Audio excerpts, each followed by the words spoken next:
희대의 대선 공작, 사흘 전 그 기사, 대선, 대통령 선거 사흘 전에 뜬 의문의 기사, 허위 인터뷰. 그 기사를 바탕으로 이재명 후보는 대장동 의혹의 몸통을 윤석열 당시 후보로 몰고 갔습니다. 대통령실에선 이렇게 비판했습니다. 대장동 주범과 언론노조 연맹위원장 출신 언론인이 합작한 희대의 대선 공작 사건이라는 의심을 지우기 어렵다. 목표는 윤석열의 낙선이다. 라고 대통령실에서는 규정했습니다. 처음에는 완강한 태도를 보였던 저 매체, 뉴스타파 매체도 결국 거액의 금전이 오고 간 사실이 확인되자 꼬리를 내렸습니다. 뉴스타파의 사과, 취재원과 거액의 금전 거래를 한 사실은 저널리즘 윤리상 결코 용납할 수 없는 행위, 깊이 사과드린다라고 결국 뉴스타파도 꼬리를 내렸습니다. 여기서의 궁금증, 청와대의 춘추관장을 하셨던 박정아 의원께 묻겠습니다. 저 매체는, 뉴스타파는 신앙림 씨가 물고 온 김만배 인터뷰가 저 대선판에서 어떤 파장이 있을지를 잘 알았을 텐데, 모르지 않았을 텐데 최소한의 사실관계 확인도 거치지 않고 어떻게 저걸 사실로 확인하고 저렇게 대대적으로 대선판을 뒤흔드는 보도를 감행했을까? 금전 거래가 오고 갔던 사실에 대해서 저 매체는 추호의 의심도 없었을까? 여러 가지 궁금증이 납니다. 이제 와서 사과하면 그만으로 없어질 일은 아니잖아요. 하이에나나 좋아하는 그 썩은 고기의 그 쓰레기 같은 냄새가 완전 서서히 드러나는 것 같아요. 저는 저 정도의 비중이 있는 보도를 단순히 그냥 보도 가치가 있을 거다, 그리고 믿을 만한 사람의 제보가 있어서 했다라고 생각하지 않습니다. 지금 잘 봐야 되는 것은 사실은 보도가 된 시점이 2022년 대선을 앞둔 며칠 전 3월이고 이 인터뷰가 제작된 거는 그 전에 9월이에요.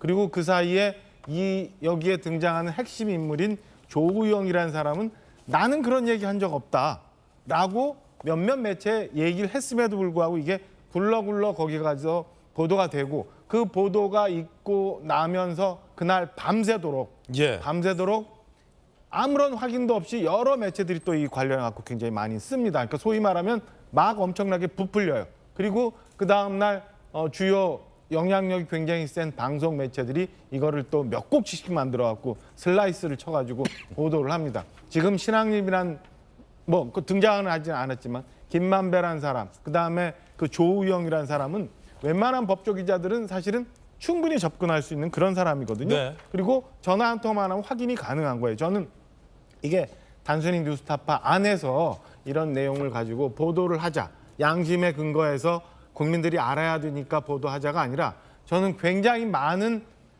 일들이 얽히고 설키고 해서 많은 등장인물이 이제는 썩은 냄새 진동하는 고깃덩어리처럼 쭉 나올 때가 된 것 같다는 생각이 들고 더 이상 있어서는 안 된 일이 또 생겼다고 생각합니다. 하여튼 대통령실에서는 무슨 희대의 선거 공작, 대선 공작이라고 얘기하지만 하여튼 선거를 조작해서 민주주의를 흔들어버리고 우리가 원하는 후보를 만들어낼 수 있다는 이런 생각이 이제는 다시는 좀 없어져야 되고 우리 국민들도 똑바로 한번 좀 쳐다보시기를 부탁을 드립니다. 박정아 의원께서 지난 대선을 이끄셨잖아요. 윤석열 캠프를 이끄셨잖아요. 그때 있었죠. 같이 했었죠. 그러면 이게 단순히 저 신앙림 씨가 김만배에게 뒷돈 받고 기사를 쓴 거기서 그치는 게 아니라 뉴스타파에도 모종의 의도가 있었던 거 아니냐. 이를테면 대통령실이 말하는 공작. 저는 충분히 있었다고 봅니다. 이런 얘기들이 이전부터 계속 보도가 되기 전부터 흘러나왔고 그다음에 이거를 이 보도를 기점으로 해서 확인되지 않은 며칠 사이에 엄청난 보도들이 있었고 심지어는 이재명 후보마저도 그걸 막 토론회에서 공개적으로 막 얘기를 했거든요. 저는 여러 가지 줄기의 계획들이 쭉 모여서 그 시점에 폭발을 했고 이거는 이미 그 전부터 여러 등장인물들이 시나리오를 써오고 했던 작업이라고 표현하고 싶어요. 시나리오를 그린 작업일 것이다. 박정아 의원님의 의견입니다. 그러면 정혁진 변호사님 문득 궁금해지는데 대통령실에서는 목표가 있는 공작이다라고 했잖아요. 윤 대통령의 낙선을 위한 공작. 그러면 대장동 일단 김만배 씨는 왜 윤 대통령을 그러니까 떨어뜨리고 싶었을까? 신앙님 씨는 왜 대통령실 표현에 따르면 윤 대통령을 낙선시키기 위한 공작에 동조했을까? 뉴스타파는 왜 윤 대통령을 떨어뜨리기 위한 공작 기사를 보도했을까? 뭐 여러 가지 궁금증. 대통령실 표현에 따르면 어떻게 보십니까? 왜? 지금 이재명 대표가 그 기소가 됐어요. 대장동 건으로 이제 9월 15일부터 재판이 시작이 되는데 대장동하고 기소가 됐다라고 하니까 어떻게 보면 김만배와 그 이재명 대표는 경제적 공동체적인 그런 성격이 있는 것이 아닌가. 일단 그런 생각이 들고요. 이 사건 타임라인 쭉 보면 대장동이 언제부터 문제가 되기 시작했냐면 2021년 8월 31일부터 문제가 되기 시작했는데 그리고 나서 며칠 뒤에 뭐가 터졌냐면 굉장히 큰 건이 터졌어요. 그게 뭐냐면 정영학이 녹취록을 검찰에 제출했어요. 그러니까 대장동이라고 하는 게 실체가 있는 거구나라고 사람들이 의심을 갖기 시작을 했는데 그러자마자 9월 15일에 김만배가 뭘 한 겁니까? 신앙님하고 같이 미리 인터뷰를 따놓은 거예요. 그런 다음에 적정한 때 이제 터뜨리려고 써먹으려고 그렇게 한 건데 그리고 난 다음에 한 달쯤 뒤부터 이재명 대표가 뜬금없이 부산저축은행 이야기를 들고 나왔다는 이야기죠.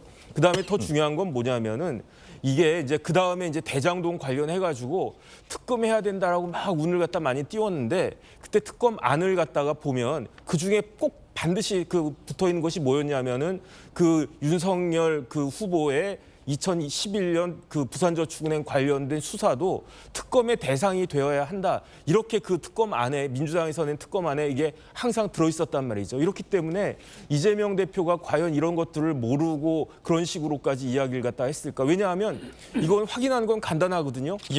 김만배가 누굽니까? 대장동의 핵심이잖아요. 그러면은 김만배가 당사자가 인터뷰를 한 거예요. 그러면 예컨대 이게 뭐 옛날에 그 정영학 녹취록처럼 뭐 2016년도, 17년도 그때 녹취록이었으면 신빙성이 있지만 녹취록 파일만 봐도 2021년 9월 15일에 녹취가 된 게 누가 봐도 명백한 거 아니겠습니까? 그런 것도 확인하지 않고 마치 진실인 것처럼 이야기했다라고 하는 것은 이게 조작에 누군가가 더 가담한 것이 아닌가 그런 생각이 들고요.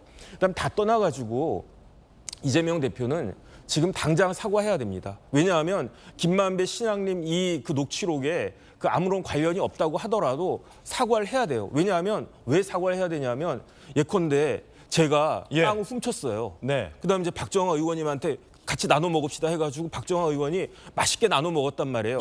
근데 나중에 알고 봤더니 그 빵이 훔친 빵이라고 하는 게 드러났어요. 그러면 박정화 의원은 자기가 아무런 잘못이 없다고 하더라도 훔친 빵을 같이 먹었으니까 거기에 대해 사과해야 되는 거 아니겠습니까? 그거와 뭐가 다른가 저는 그런 생각이 들어서 일단 뭐 단식 빨리 중단하시고 사과부터 하시라. 왜냐하면 이걸 통해 가지고 어쨌든 이 인터뷰 녹취록을 제일 많이 이용한 사람이 이재명 후보였으니까 이 부분에 대해서는 명확한 해명과 사과가 있어야 된다고 생각합니다.